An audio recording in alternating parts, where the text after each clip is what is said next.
Hello and welcome back to my blog. I'm going to read from the old schoolmaster again. Let me get a picture of him because I know not everybody has seen the old schoolmaster. That's my grandfather, Grandpa Sims.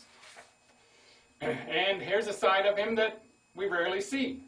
It's called Saturday Night Fights. In our little town we had two main gangs of real bare-fisted fighters. The Potters and the Neppers were the ringleaders. Each gang had its own followers. But of course the real fighters were the Potter boys and the Nepper boys. Young pugs would usually start things and the real brawl would come later. Word soon spread that they were at it again, and a big crowd of spectators soon gathered. My brother next to me was in lots of fights. He met world heavyweight champion Jim Jeffries one time, and Jim told him he had the makings of a good fighter and gave him lots of good pointers.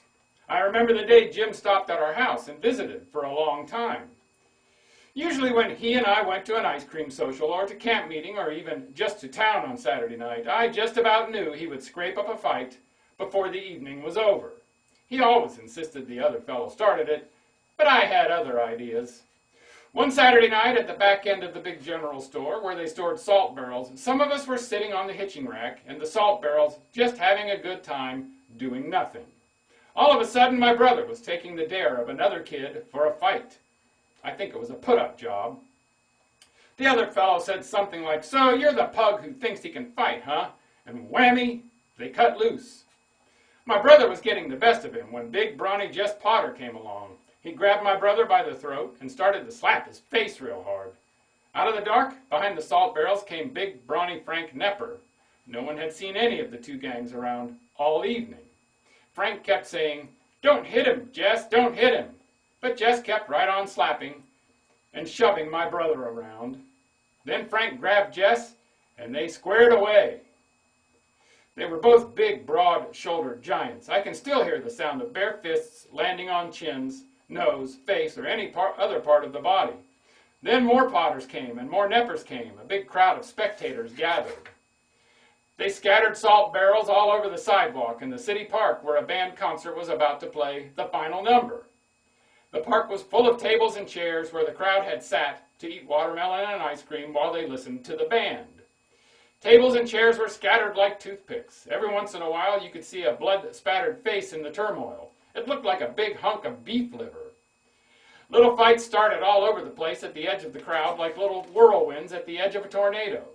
My sympathy was with the Neppers this time because Frank came to the rescue of my brother, who now stood beside the fellow he had been fighting, and watched the big brawl. Another time I might be on the side of the Potters. Frank Nepper had Jess Potter on the ground, pummeling him with sledgehammer blows when the fight suddenly ended. My brother and I ran for our buggy and beat it for home. We had enough blood for one night. At least I know I did. Aspiring young kids were anxious to join one of the gangs. My brother could have joined either gang, but he held off. He had established quite a reputation as a promising young fighter. He usually took an active part in any Saturday night brawl, and there was hardly a Saturday night without a good fight all summer. It really brought crowds of people to town. The merchants were enthusiastic about the fights, even if they did scatter salt barrels, tables, and chairs. A prize fight today is a tea party compared to the sluggers who really enjoyed a good fight at least once a week.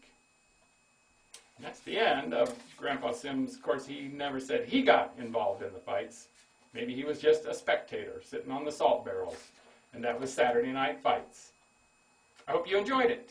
I did. I miss Grandpa. Make it a great day, and bye for now.